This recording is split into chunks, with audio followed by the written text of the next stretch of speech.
저희가 2016년도를 시작하면서 요한계시록을 보기 시작했습니다. 그래서 요한계시록을 1월 첫 주부터 해서 이제 오늘까지로 한 3개월 정도 보면서 마치게 되었어요. 근데 좀 아쉬운 부분은 많이 있지만 그래도 요한계시록을 보면서 하나님께서 많은 은혜를 주셨는데, 요한계시록을 이렇게 우리들이 보게 되면은 성경의 이게 마지막 책이란 말이에요. 그래서 성경 전체를 요한계시록을 통해서 정리할 수 있는 그런 귀한 책입니다.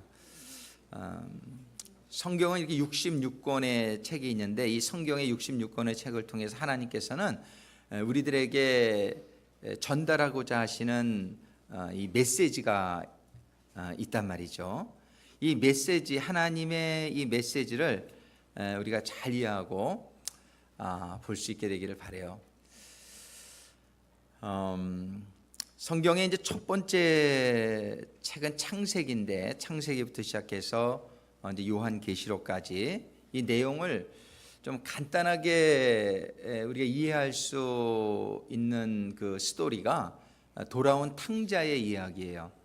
여러분들 그 돌아온 탕자의 이야기들은 아마 다 아실 거예요.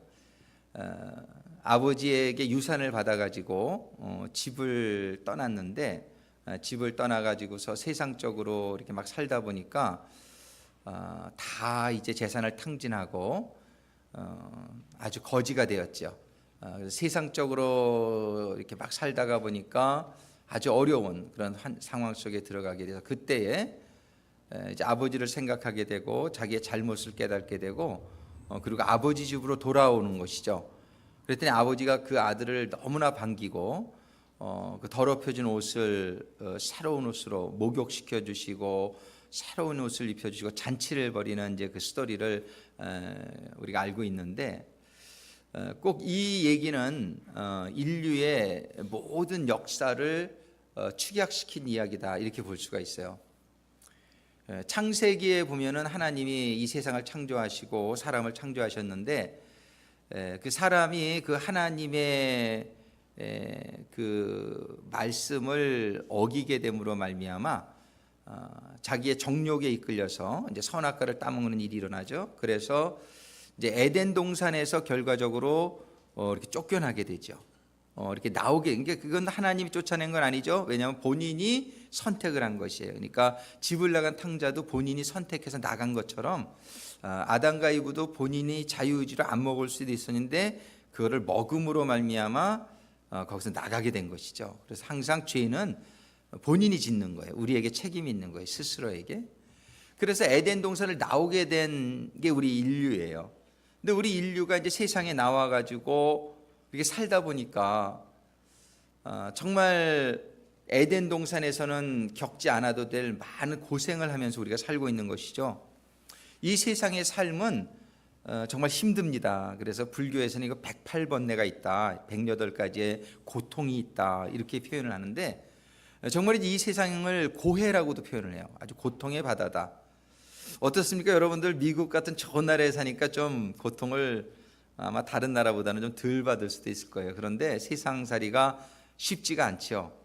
굉장히 만만치가 않은 것을 우리가 경험합니다. 굉장히 상처도 많이 받고 또 이렇게 뭐 렌트 내고 페이먼트 하는 것이 쉽지가 않아서 굉장히 이렇게 어려운 생활을 사실 하고 있는 것이 우리들의 삶이죠. 이 세상의 삶이 이렇게 또 육신의 질병도 들고 또 여러 가지 어려움들을 우리가 많이 겪습니다. 근데 이런 어려움들을 겪다 보면은 우리가 왜 이런 고통, 왜 이런 어려움을 겪게 될까라는 그 원인을 우리가 생각해 보게 될 때, 그 집 나갔던 아들이 내가 왜 이렇게 어려워질까? 내가 왜 이렇게 어려운 상황이 있어야 되지? 그 생각을 하게 될 때 자기가 떠나온 아버지의 집을 생각하게 되는 것처럼, 우리가 이 세상을 살아가는 데 있어서 우리의 선택으로 이렇게 어려운 삶의 환경 속에 살다 보면은 이게 원인이 어디에 있을까? 이런 생각을 우리가 하게 될 때 하나님께로 돌아오게 되는 그런 일이, 그런 축복이 일어나는 것이죠. 성경의 얘기가 다 그거예요. 이제 창세기에서 하나님이 에덴 동산을 창조하시고 사람을 거기 살게 해주셨었는데 이게 나왔잖아요. 그게 나오고서 그 다음에 창세기 다음에 출애굽기, 레위기, 민수기, 신명기, 여호수아 이렇게 쭉 나오는 스토리는 뭐냐면 다시 에덴 동산으로 회복하려면은 너희들이 이렇게 해야 된다, 그런 내용을 쭉 주시는 거예요. 근데 그걸 알면서도 사사기지나 사무엘 상하지나 쭉 열왕기 상하, 지금 우리가 이번 달에 읽고 있죠. 이렇게 쭉 지나가면서 보면은 하나님의 말씀대로 살아서 에덴 동산으로 다시 돌아가야 되는데 사람들의 삶은 점점 getting worse, 이렇게 점점 더 나빠지는 걸 볼 수 있어요. 상황이 어떻습니까? 우리 역사가 점점 시간이 지나가면서 우리가 인생을 사는 동안에 세상이 점점 좋아지고 있습니까? 점점 어려워지고 있습니까? 좋아지고 있는 것 같은데 어려워지고 있는 걸 우리가 또 보게 되죠. 그죠? 이 세상이 점점 공해도 심해지고 경제 생활도 그렇고 모든 게 막 약도 많이 생기고 그래가지고서 우리가 참 또 건강해야 될 것 같은데 이상하게 신종 병들도 많이 생기고 세상은 그렇게 좋아지는 것 같지는 않은 걸 우리가 알 수 있어요. 이스라엘 역사를 보면은 그 이제 선지서까지 쭉 보면은 와, 이 세상은 정말 멸망받을 수밖에 없구나, 그런 지경에 이르게 되는 스토리들이 쫙 기록이 되어 있는 걸 볼 수 있어요.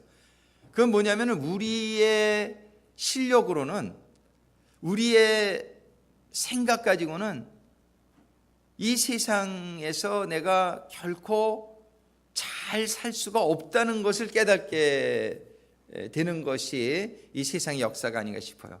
우리는 정말 행복을 꿈꾸잖아요. 누구든지 우리가 행복하게 되기를 참 원하는데 이 행복이 과연 정말 이렇게 온전한 행복, 이렇게 고통이 없는 행복이 이루어지지 않는 것을 우리가 경험해 보게 된단 말이에요. 이게 구약의 역사는 그거예요. 이게 우리가 이렇게 행복하기를 원하는데 우리가 어느 정도 만족을 하면서 이렇게 살기는 하지만 정말 이게 천국과 같은 행복은 이루어지지 않는 것을 경험해 보게 되는 것이죠. 그러다가 그 끝에 하나님께서는 예수님을 보내주시는데, 예수님을 우리에게 보내주시면서 우리에게 깨닫게 해주시는 것이 우리의 이 세상이, 우리의 삶이 그렇게 건강하고 행복해지지 못하는 이유는 우리들이 삶에 온전치 못한 그런 죄로 인한 결과라는 것을 깨닫게 해주시는 거예요. 그 죄를 깨닫게 해주시고 그다음에 구약에 주신 모든 율법들도 죄를 깨닫게 해주는 거예요. 우리에게 우리가 부족한 모습을 깨닫게 해주는 것이죠. 우리는 이렇게 보면 부족한 모습을 깨닫는 사람이 참 축복이라는 것을 우리가 알게 됩니다. 교만은 패망의 선봉이라 그러죠. 근데 사람들이 자기의 부족함을 깨닫지 못하는 사람들 보면은 참 이렇게 힘들어요. 이렇게 상대하기가 힘들죠. 이렇게 굉장히. 근데 겸손하신 사람들은 이렇게 자기 자신을 자꾸 돌아보고 부족을 깨닫고 이렇게 개선하는 삶을 살게 되죠. 우리가 겸손해지게 되기를 주님의 이름으로 축원합니다. 그래서 우리가 이렇게 죄를 깨닫게 되는 것, 남의 죄를 깨닫는 게 아니라 내 죄를 깨달아야 돼요. 내 죄를 깨달아야 돼요. 그래서 내 죄를 깨달으면 겸손해져요. 근데 우리가 우리 자신을 모르니까 우리는 자꾸 다른 사람을 판단하고 자기는 의롭다 하는 이렇게 잘못된 착각 속에 들어가게 되죠. 그래서 이제 예수님이 오셔가지고 첫 번째 하신 말이 너희들이 회개하라, 죄를 깨달아라, 그런 말씀을 하신 거예요. 그러고서는 죄를 깨닫는 자들에게 우리 주님이 너희들이 모든 죄를 내가 담당해서 십자가에 죽는다는 것을 이제 말씀해 주신 거죠. 예수님께서 이 죄의 값은 사망인데 누구든가는 죽어야 돼요. 근데 죄를 진 모든 인간은 다 죽어야 돼요. 누구도 누구의 죄를 사해 줄 수가 없어. 다 죄인이에요. 근데 예수님만이 죄 없이 이 땅에 오셔가지고 우리의 죄를 위해서 죽어주신 거죠. 그를 죽어주셨을 때에 누구든지 믿는 자는 우리의 죄가 사함받게 되는 그런 것이 이게 복음이에요. 그 예수님을 믿고 사함을 받고 죄 사함을 받으니까 처음에 아담을 창조할 때에 아담 창조하고 하나님이 성령을 넣어주신 것처럼 우리가 죄 사함을 받으면 우리에게 성령이 임해요. 그래가지고 성령이 임해가지고 이제는 죄와 싸울 수 있는, 죄를 이길 수 있는 그런 상태로 우리를 인도해 주시는 것이, 이게 이제 성경 전체의 얘기예요. 이게 성경 전체의 얘기인데 이거를 요한계시록에서는 이렇게 잘 정리를 해 주시고 있는 것이죠. 그래서 우리는 지금 한번 우리의 인생을 오늘 다시 한번 이렇게 돌아다 보면서 정말 내가 온전히 행복한가? 정말 나는 완전한가? 나의 마음은 평안한가? 나는 지금 건강하고, 정말 이런 것들을 우리가 생각해 볼 때에, 하나님의 말씀에 우리가 비추어 볼 때에 우리는 참 영원히 죽을 그런 죄인이라는 사실을 먼저 깨닫게 되기를 바랍니다. 그런 죄인이 삶 가운데에 우리는 많은 그런 죄인이 겪게 될 일들을 우리가 겪고 있단 말이에요. 우리는 뿌린 대로 거두기 때문에 우리가 죄를 짓게 되면 죄의 열매들을 우리의 삶 속에서 경험하면서 살고 있는 것이 우리의 삶이란 말이에요. 정말이죠. 우리는 이러한 고난의 이런 삶 가운데서 벗어나게 되기를 참 원해요. 우리는 정말 이 죄를 짓지 않고 살게 되기를 참 원한단 말이에요. 죄를 이기고, 그래서 죄를 짓지 않는 가운데에 내가 마음이 죄를 짓지 않으면 평안하고, 또 죄를 짓지 않으면 우리 가정이 평안하고, 이 세상에서 축복받는 방법은 간단합니다. 그것은 뭐냐면은 하나님의 말씀대로만 살면은 우리가 축복받게 돼 있어요. 하나님의 말씀은 정직해라, 선해라, 하나님의 말씀대로만 사랑하라, 하나님의 말씀대로만 살면 우리가 축복을 받게 되어 있습니다. 그런데 우리의 문제는 하나님의 말씀대로 살지 못한다는 데 있어요. 하나님의 말씀대로 살 수 있는 능력이 부족하다는 데 있어요. 그러니까 이게 진리인 줄 알면서도 내가 이대로 살지 못하는 그런 안타까움이 우리들에게는 있는 것이란 말이야. 오늘 요한계시록은 성경의 이제 마지막에서 이런 말씀, 이런 내용들을 다 정리해 주시면서 지금 마지막에 이렇게 회복되어질 수 있는 아주 그 방법을 아주 간단하게 우리들에게 알려주시고 있어요. 오늘 본문을 통해서 우리가 그거를 발견하기를 원합니다. 오늘 본문의 말씀 중에서 첫 번째로 보기를 원하는 것은 22장 17절의 말씀이에요. 마지막 절 22장 17절의 말씀에 보면은 성령과 신부가 말씀하시기를 오라 하시는도다, 이렇게 말씀하세요. 오라 하시는도다. 듣는 자도 오라 할 것이요, 목마른 자도 올 것이요, 또 원하는 자는 값없이 생명수를 받으라 하시더라.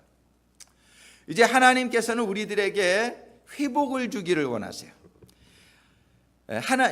이 요한계시록에 보면은 많은 재앙의 사건들이 기록되어 있는데 결코 하나님이 주시고자 하시는 것은 재앙이 아니에요. 하나님이 우리들에게 주시고자 하시는 것은 회복이에요. 하나님께서 우리들에게 주시고자 하시는 것은 새 하늘과 새 땅이에요. 새 하늘과 새 땅. 그러니까 하나님은 에덴 동산, 원래 우리에게 창조해 주셨던 에덴 동산, 조윤성 목사님 그냥 가만두셔도 괜찮을 것 같아요. 신경이 쓰이네, 이게 자꾸 왔다 갔다 하니까. 저 안 봐도 돼요. 그거 볼 필요가 없어요. 정말 하나님께서는 우리에게 맨 처음에 주셨던 게 뭐냐면 에덴 동산이에요. 그리고 에덴 동산을 우리가 죄를 지어서 잃어버렸는데 그 에덴 동산을 회복시켜 주시기를 원하신다는 거예요. 그래서 이 성경의 시작이 창조와 에덴 동산으로 시작을 했어요. 그런데 이 성경의 끝이 뭐냐면은 에덴 동산의 회복으로 끝나고 있는 거예요. 그래서 우리들은 인류의 역사를 통해서 배우고 우리의 인생을 통해서 배우고, 그래서 하나님께서는 우리가 에덴 동산으로 이 새 하늘과 새 땅으로 우리가 회복되어지기를 원하는 가운데 맨 마지막 부분에 이 말씀을 주시고 있는 거예요. 이 성경의 마지막 책 마지막 장 맨 끝에, 그리고 하나님의 심정이 표현되어 있는 것은 오늘 본문의 말씀은 아니지만 성경의 마지막 장 맨 마지막 절을 뭐라고 쓰여 있는지 읽어드려 볼게요. 성경의 맨 마지막 책 마지막 장 마지막 절이 이렇게 말씀하세요. 주 예수의 은혜가 모든 자들에게 있을지어다.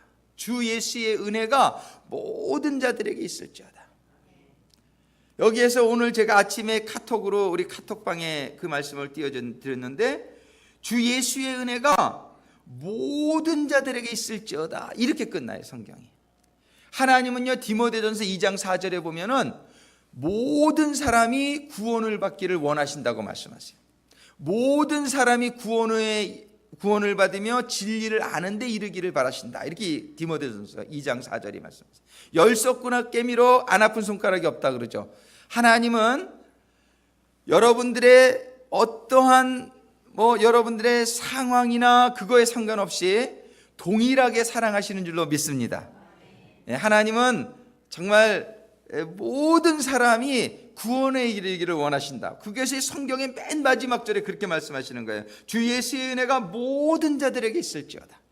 하나님은 정말 모든 자들에게 하나님의 은혜가 임하게 되기를 원하시는 가운데, 하나님은 모든 이 역사를 진행하시고 계신 것이에요. 이것이 하나님의 심정입니다. 하나님은 베드로후서 3장 9절에 보면은 단 한 사람도 멸망에 이르기를 원치 않는다라고 말씀하시고 있어요. 하나님은 단 한 사람도 멸망에 이르기를 원치 않으세요. 그런데 문제는 무엇이냐면은 사람들이 이 하나님을 모르는 것이에요. 사람들이 정말 다른 데에 행복이 있다라고 생각을 하는 거예요. 그 집을 나간 둘째 아들처럼 아버지 집보다 세상에 나가서 살면 더 재밌고 더 행복하리라고 생각을 하는 거예요. 그래가지고 자기 유산을 달라 그래가지고 나가는 거예요. 그게 문제인 거예요. 나가가지고 많은 고생을 하면서도 하나님에게 돌아오지 않는 게 문제예요. 그래서 오늘 본문의 마지막 17절에 보면은 성령과 신부가 말씀하시기를 오라. 오늘 말씀의 제목이 오라예요. 영어로 come, 오라. 오늘 여러분들이 이러한 하나님의 어떤 감동과 어떤 하나님의 인도하신 가운데에 이 하나님의 음성이 임하는 이 자리에 여러분들이 오신 것 큰 축복인 줄로 믿으시기 바랍니다. 정말 여러분들이 이 자리에 오셨다는 것 자체가 굉장한 지금 축복을 받는 그 문턱에 여러분들이 와 계신 거예요. 그래서 오는 게 첫 번째 된 게, 하나님은 정말 모든 사람이 다 구원받게 되기를 원하고 다 에덴 동산에 들어오게 되기를 원한단 말이에요. 이러한 하나님을 얼마나 많은 사람들이 모르고 있느냐 말이에요. 저 사람들이 하나님을 모르니까 주일날 교회 오는 것보다 그저 다른 데 가는 것이 더 행복하리라고 생각하니까는 교회 오는 것보다 다른 걸 선택하게 되는 것이죠. 그런데 여러분들 오늘 선택 잘하신 줄로 믿으시기 바랍니다. 정말 오늘 선택 잘하신 거예요. 여기 온 것이 너무나 귀한 것이에요. 여러분들 정말 하나님의 이 말씀이 잘 깨달아지지 않아도 주일날 교회에 오시는 것만큼은 꼭 오시게 되기를 바라요. 여러분들 와서 헌금하라고 오시라는 거 절대 아니에요. 절대 그런 거 부담 갖지 마세요. 정말이지 하나님도 그러시고 저도 그렇습니다. 여러분들이 이 자리에 나오는 것이 참 중요해요. 왜냐하면 믿음은 들음에서 생기거든요. 그래서 그저 하나님의 말씀을 듣는 자리, 꼭 교회가 아니더라도 여러분들이 인터넷이나 이런 방송을 통해서 하나님의 말씀을 듣는 것이 하나님께 나아오는 것이에요. 하나님은 여기서 간절하게 마지막 부분에서, 성경의 맨 마지막 부분에서 말씀하시는 게 성령과 신부가 말씀하시기를 오라, 오라, 제발 좀 나에게 오라. 오늘도 제가 보니까 자리가 많이 비었어요. 너무 마음이 아픈 거예요. 아까 찬양을 하는데 얼굴이 밝아지지를 않아. 이렇게 안 나오신 분들의 모습이 이렇게 뛰는데 무슨 또 시험이 드셨을까? 또 왜 안 나오셨을까? 왜 이 자리에 없을까? 너무너무 이게 마음이 걱정이 되는 거예요. 저도 이렇게 걱정이 되는데 우리 하나님이 얼마나 마음이 걱정이 되겠어요? 하나님이 얼마나 마음이 안타까우시겠어요?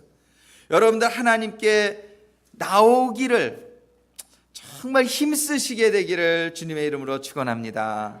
정말 하나님이 얼마나 사랑하시는데, 하나님이 독생자를 내어주셨다는 게 여러분들이 이해가 안 되더라도 정말 깨달아지시는 가운데에 정말 하나님께 예배를 드리고 하나님을 만나는 자리, 아침에 말씀을 묵상하는 자리, 기도하는 자리, 이렇게 하나님께 나아오는 그러한 삶이 되어지게 되기를 주님의 이름으로 축원합니다. 하나님께 나오는 것이요 축복의 시작이에요. 이게 첫 번째 단계예요. 하나님은 오라 이렇게 말씀하시면서 이런 말을 듣는 자도 오라 할 것이요 목마른 자도 올 것이요 원하는 자는 목마르고 정말 이런 축복을 원하고 행복을 원하고 진리를 원하고, 저는 26살 때에 하나님을 만나기 전까지 얼마나 많은 방황을 했는지 몰라요. 방황을 참 많이 했어요. 무엇이 진리일까? 어떻게 사는 것이 잘 사는 것일까? 그런 방황을 참 수년 동안 했어요. 제가 중학교 2학년 때 이상하게 그 고민이 들어오고 나서 그저 그 고민이 저를 덜 이렇게 어떻게 사는 것이지? 어떻게 살아야 되는 거지? 뭐가 진리지? 이런 것들에 대해서 참 방황을 많이 했어요. 그래가지고서 나중에 20대 이제 술 마시게 될 때는 맨날 술 마셨어요. 그 술 마시면서 맨날 개똥철학을 서로 푸는 거예요. 어떻게 사는 것이 잘 사는 건지 모르겠어. 나는 왜 사는지 모르겠어. 무엇을 위해 살아야 되는지를 모르겠는 거예요. 그래가지고 그게 그렇게 저를 방황을 시켰어요. 그냥 행복하지 않는 거예요. 그냥 하루하루의 삶을 살기는 사는데 내가 정말 이 마음속에서부터 기쁨이 없는 거예요. 그러니까는 그냥 막 수틀리면 짜증내고 뭐 싸우기도 하고 막 그냥 그런 거예요. 그러면서 이게 그냥 막 그냥 고민이 되는 거예요. 그러다 26살 때 제가 어떤 설교를 듣는데 그게 마음에 막 와닿기 시작하는 거예요. 그런데 내가 죄인인 것이 막 깨달아지는 거예요. 그래가지고 설교가 끝나고서 목사님이 기도합시다 그러면서 기도하시는데 기도를 막 통성 기도를 하는데 내가 막 잘못을 회개가 되는 거예요. 회개가 되는데 그 목사님 와서 안수 기도를 해주시는데 제가 그냥 막 이렇게 막 그냥 눈물을 흘리면서 회개가 막 한 2시간을 하고 나가지고서 보니까 주변에 사람이 하나도 없는데, 그러면서 저한테 깨달음이 오는 거예요. 눈은 감고 있는데 내 눈앞에 현수막 같은 게 이렇게 지나가는데요. 창세기 1장 1절이 맨 처음에 쫙 보이는 게 이렇게 지나가는 거예요. 태초에 하나님이 천지를 창조하시니라. 근데 그 말씀이 믿어지는 거예요. 난 그거를 알고 있었어요. 근데 믿지는 않았다는 걸 그때 깨달았어요. 하나님이 정말 이 세상을 창조하셨구나. 그러더니 2절이 지나가고 3절이 지나가고 그러면서 성경이 쫙 66권이 제 눈앞에 이렇게 현수막처럼 막 이렇게 슬라이드 필름처럼 지나가는데 아멘 아멘 막 예수님이 오병이어의 기적을 일으킨 거 다 알고 있었는데 그걸 믿지는 않았다는 걸 깨달았어요. 근데 그때 막 이게 진짜로 막 믿어지는 거예요. 막 이게 믿어지면서 진리구나. 이게 하나님이 정말 계시구나. 이렇게 살아야 되는 거구나. 사랑하며 살아야 되는 거구나. 이렇게 선행을 베풀며 살아야 되는 거구나. 희생하며 살아야 되는 거구나. 이 세상은 잠시 있는 거구나. 천국이라는 곳이 있구나. 이것이 막 믿어지는 거예요. 그래서 막 지나가고 나서 기도가 딱 맞춰졌는데 제가 끝나고 나서 그랬어요. This is it. 이거였구나. 내가 진리를 깨달았다. 내가 어떻게 사는지 길을 발견했다. 그 순간에 얼마나 마음이 기쁜지요. 막 제가 그 조나단 시걸의 높이 나는 새가 멀리 난다고 그러는 말이 있잖아요. 제가 저 하늘 끝까지 올라가서 이 세상을 다 바라다보고 있는 것 같은 느낌을 받았어요. 그리고 내가 가야 될 길이 이렇게 보이는 것을 깨닫게 됐어요. 그때 저는 길을 발견했어요. 그래서 그 이후로 저의 삶은 얼마나 변화되어지고, 제가 그동안에 이제 마음을 위로받으려고 먹던 술과 모든 담배와 그냥 그런 것들이 그냥 저절로 다 끊어졌어요. 그냥 세상적으로 추구하던 모든 그런 내가 생각했던 그런 다른 삶의 방법들이 전부 하나님의 말씀으로 이렇게 귀결이 되어지고, 그게 하나님께 나와왔을 때, 그때 정말 제 마음이 공고해가지고 그때 그 자리에 있었던 것이 얼마나 축복인지요. 지금 생각하면은 너무너무나 감사하다고밖에 말할 수가 없어요. 저는 그때 하나님께 나와왔다. 하나님께 그때 그 말씀의 자리에 나갔다는 것이 얼마나 감사한지 모르겠어요. 여러분들도 그러한 축복이 임하시게 되기를 주님의 이름으로 축원합니다. 우리는 하나님한테 그래서 나오는 것이 축복의 시작입니다. 나왔으면 두 번째, 제가 간증할 때 말씀을 드렸지만 하나님께 나오게 되면은 하나님의 말씀을 듣게 되지요. 근데 하나님의 말씀을 듣게 될 때에 여러분들의 삶이 리뷰가 검토가 되어지게 되기를 주님의 이름으로 축원합니다. 하나님의 말씀에 나를 비춰봐야 돼요. 하나님의 말씀이 나에게 임할 때에 나의 죄가 깨달아지는 것이 두 번째 은혜입니다. 하나님 때 나왔기 때문에 여러분들이 말씀을 듣습니다. 여러분들이 하나님의 말씀 앞에 묵상할 때 하나님의 말씀을 듣습니다. 기도할 때 성령으로 하나님께서 여러분들에게 말씀하실 수도 있어요. 근데 하나님의 말씀이 여러분들에게 임할 때에 여러분들의 죄가 깨달아지게 되기를 바라는 거예요. 하나님의 말씀은 거울과 같아가지고 우리의 삶을 이렇게 비춰주게 한단 말이에요. 그러면 말씀이 하나님께 나오게 될 때 말씀이 임하면서 나의 죄가 깨달아지게 될 때에 우리는 그 죄를 빨아야 된다라고 얘기하세요. 오늘 본문의 14절에 보면 그 두루마기를 빠는 자들이 복이 있다. 첫 번째는 하나님께 나오는 자들이 복이 있는 거예요. 두 번째는 하나님께 나온 다음에 내 죄를 깨닫고 그 죄가 빨아지는, 이 두루마리라고 하는 거는 세상에서 살면서 더럽혀진 두루마기를 의미하는 거예요. 그 두루마기를 빠는 자들이 복이 있는 거예요. 그렇잖아요. 더러운 옷은 우리 김종표 정교님 내 가서 빠시기 바랍니다. 더러운 옷은 빨아 입어야 깨끗하지요. 그죠? 그래야지 우리가 정결한 이런 생활을 할 수가 있죠. 우리 정수지 집사님들도 가져가시기 바랍니다. 우리 빨아 입어야 돼요. 빨아 입어야 돼. 깨끗하게. 근데 세탁소에서는 세탁 그 케미칼로 빨지만 우리의 영혼의 죄, 우리의 죄를 빨 수 있는 것은 그 케미칼은 주님의 보혈인 것을 믿으시기 바랍니다. 주님의 보혈. 그래서 여기 계시록 7장 14절에 보면은 그런 말씀이 있어요. 계시록 7장 14절, 장로 중에 하나가 응답하여 내게 이르되 이 흰옷 입은 자들이 누구며 또 어디서 왔느냐? 내가 가로되 내 주여 당신이 알리이다 하니 그가 나더러 이르되 이는 큰 환난에서 나오는 자들인데 어린 양의 피에 그 옷을 씻어 희게 하였느니라. 어린 양의 피에 그 옷을 씻어 희게 하였느니라.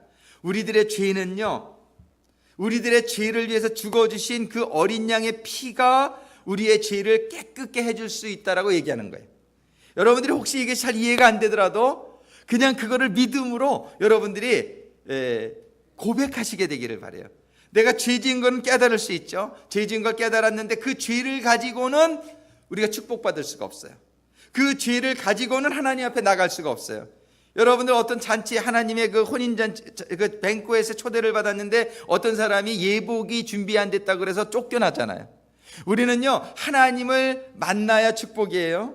우리는 하나님을 만나야 하나님의 그 생명이 임하고 하나님의 평안이 임하고 지혜가 임하고 능력이 임하는데, 하나님을 만나기 위해서는 뭐가 준비되어야 되냐면 예복이 준비되어야 돼요. 그러니까 우리가 입고 있는 옷은 뭐냐면 세상에서 더럽혀진 옷이란 말이에요. 이 더럽혀진 옷이 예수님의 보혈로 깨끗하게 빨아지게 되기를 주님의 이름으로 축원합니다. 이게 두 번째 단계예요. 우리가 이제 지금 이게 성경이, 이 요한계시록이 우리가 어떻게 하면 에덴 동산으로 돌아갈 수 있는지를 정리해주고 계신 거예요. 이 말씀 하나하나에 여러분들이 정말 오늘 놀라운 그 지혜가 아주 은혜 받는 것이 어렵지 않단 말이에요. 요 몇 가지만 오늘 잘 기억할 수 있게 되기를 바래요. 첫 번째는 오라. 하나님 말씀하시죠. 하나님께 왔으면은 하나님의 말씀을 듣는 동안에 나의 죄가 깨달아지고 그 죄가 깨달아질 때 회개하면서 예수님의 보혈을 의지해서 여러분들 이렇게 기도하시기를 바랍니다. 한번 따라하겠습니다. 주님의 보혈로 저의 죄를 모두 씻어 주시옵소서. 이것이 바로 두루마기를 빠는 거예요. 예수님의 보혈이 케미칼이다 이렇게 생각하세요. 죄를 씻어주는 케미칼이다. 그래가지고 예수님의 보혈만 내가 의지하면, 예수님의 보혈이 나에게 임하면 나의 모든 죄를 깨끗게 해주실 수 있다라고 성경이 얘기하는 겁니다. 이거를 여러분들이 믿음으로 그냥 받아들이시게 되기를 주님의 이름으로 축원합니다.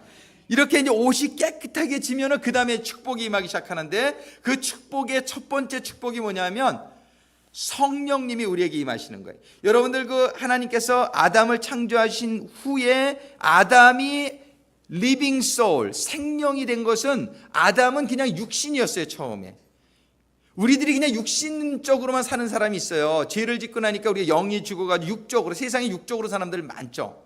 그저 그 사람들이 사는 건 전부 무엇을 먹을까, 무엇을 마실까, 그저 어떤 집에 잘까, 그냥 이런 세상적인 육신적인 것을 생각하는 사람들은 거의 그냥 육적인 사람들이다, 우리가 그렇게 표현을 하는 거예요. 근데 육적인 사람들은 거의 동물과 별 다름이 없는 거예요. 동물들은 다 육적으로 산단 말이에요. 그러니까 이 사람들은 육이 전부 다예요. 육을 위해서 사는 그런 삶. 그런데 소크라테스가 그런 말을 했어요. 나는 배부른 돼지보다는 고민하는, 그죠? 뭐죠? 인간이 되고 싶다 그랬나요? 우리는 사람은 동물과 다르게 창조되었어요.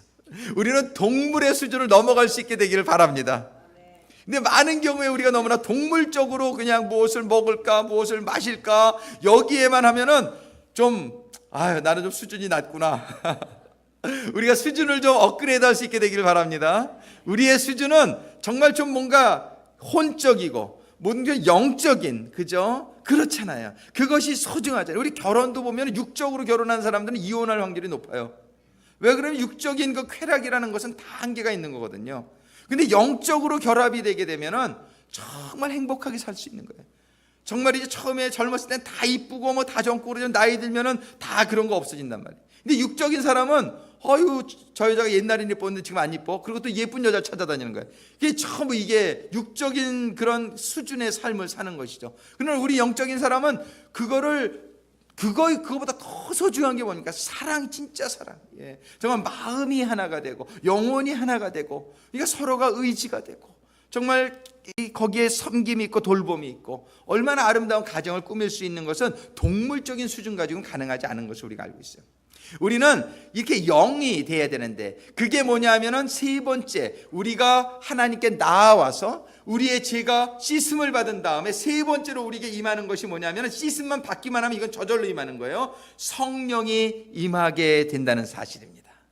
성령이 임하게 되는 것이 바로 우리가 영적인 사람으로 살 수 있는 그런 능력, 그런 단계에 이르게 된다는 것이에요. 우리 모두 영적인 사람이 되어지기를 주님의 이름으로 축원합니다.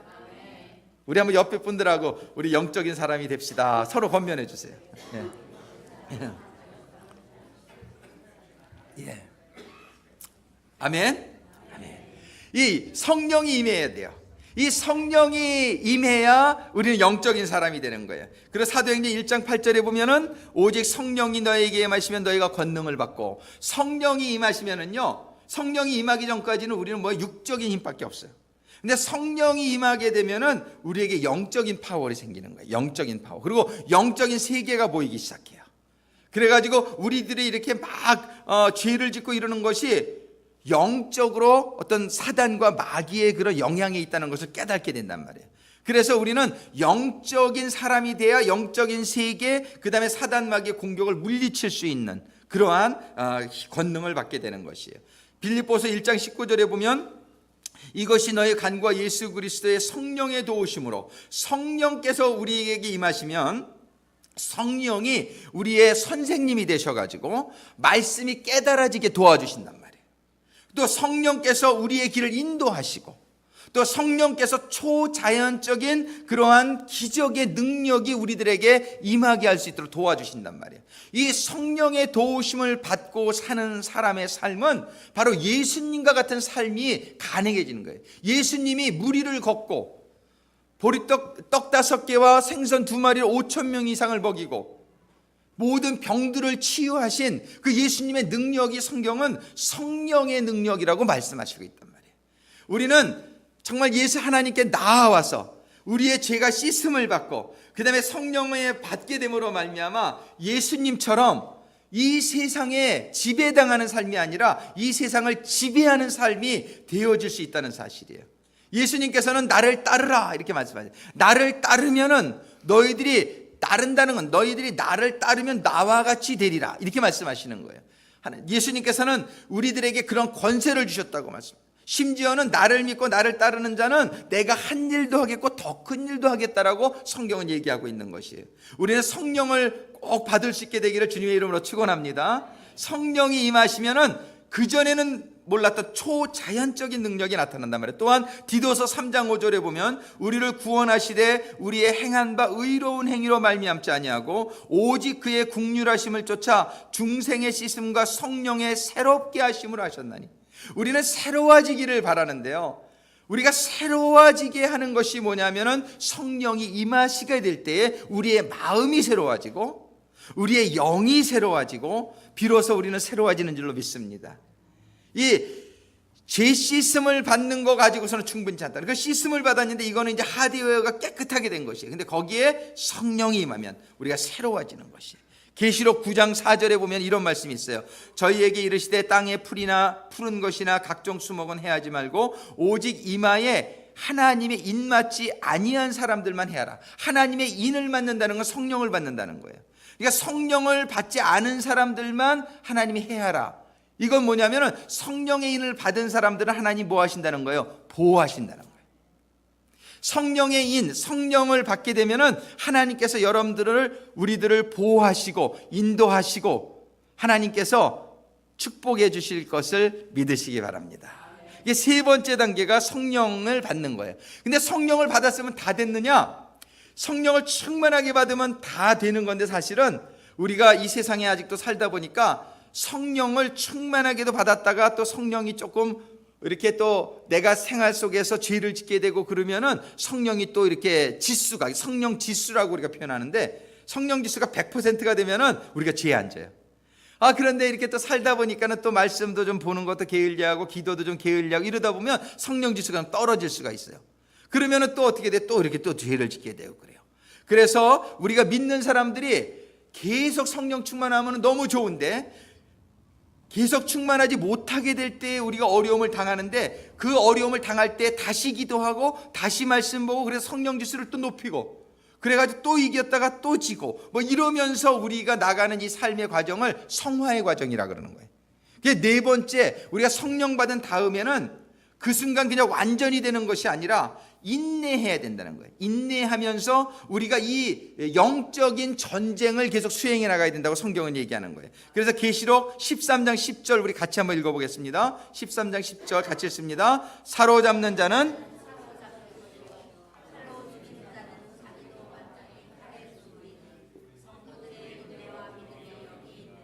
우리는 성도가 되었어요. 우리는 하나님 앞에 나온 다음에 우리의 죄를 깨닫고 씻음을 받은 다음에 우리가 성령을 받으면 우리가 성도라 그러는 거예요. 성령을 받아야 성도예요. 성령이 임하게 되면은 우리가 그 중생이라 그러는 거예요. born again Christian. 이게 성령이 임하면 생명이 임한 거예요. 그런데 이 성도들이 이런 고난을 당할 수 있다라고 말씀하세요.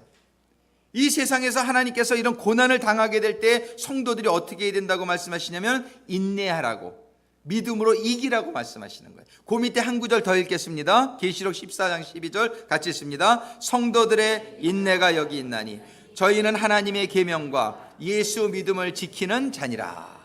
성도들이 인내가, 영어로는 endurance라 그래요. 인내가 필요하다는 거예요. 우리가 성령 받았다고 해서 날마다 승리하지 못하잖아요. 성령 받았다고 해서 고난이 없는 게 아니란 말이에요. 성령 받은 다음에도 또 우리의 아주 부족함이 있기 때문에 우리들의 삶 가운데는 또 고난을 이렇게 경험하게 될 수가 있습니다. 그럴 때에 우리가 끝까지 인내할 수 있게 되기를 주님의 이름으로 축원합니다. 이게 인내하는 자가 이기는 자예요. 인내하는 자가 overcomer. 하나님의 말씀을 읽고 말씀을 붙들고 믿음으로 우리가 계속 인내하면서 나가는 거예요. 군대에 갔더니 미국에서 그런 말이 있더라고요. 어려운 일이 있을 때 suck it up, drive on 이런 말이 있어요. 그 suck it up이라는 건 뭐냐면 그냥 삼켜버려, 그리고 계속해, 이런 말이 약간 좀 속어인데 suck it up, drive on. 근데 어려울 때마다 제가 그 말이 생각이 나요. 그냥 삼켜버려, 그냥 가, 밀고 나가, 포기하지 마, 이런 뜻이죠. 근데 어떻게 보면은 이 인내라는 말이 바로 그 뜻이에요. 우리가 어려움을 당할 때 포기하지 않게 되기를 주님의 이름으로 축원합니다. 포기하지 않을 수 있는 것은 우리가 하나님의 약속의 말씀들이 있단 말이에요. 내 안에 계신 성령님께서 나를 도와주신단 말이에요. 그 말씀을 붙들고 성령의 도우심을 받으면서 우리가 기도하면서 정말 인내하면서 나가게 될 때에 하나님은 우리가 새하늘과 새 땅에 유업을 받는 하나님의 상속자들이 다 될 것이라고 약속해 주시고 있습니다. 오늘 우리는 요한계시록을 마치면서 정말 하나님께서 이 요한계시록의 맨 마지막 절에 주시는 말씀, 다시 한번 하나님께서 마지막에 주시는 말씀 제가 한번 따라 읽으세요. 제가 읽을게요. 주 예수의 은혜가 모든 자들에게 있을지어다.